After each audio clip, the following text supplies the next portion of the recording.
varnostni pas, ko ga damo, to zdaj skrajšujem, no, ampak za hiter, ne, mora teči po pasu, da ga je treba poravnati. Če imamo jakne, podobne stvari, to je treba vse vendati, potem pa zategnemo zgoren pas takole. Samo tole naredim.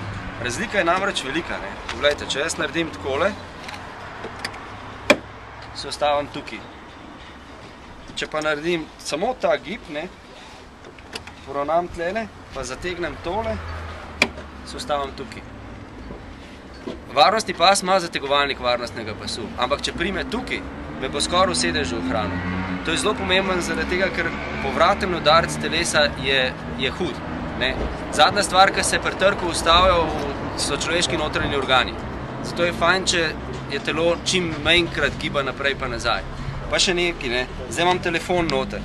Telefon, ključi in podobne stvari, to mora iti vedno ven.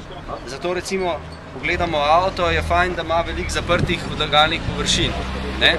Ker v primeru, da bi imel ključe tukaj noter, ko se z zgornjim delom telesa nagneš naprej, ko pride do trka, spodnji del pasu zategne.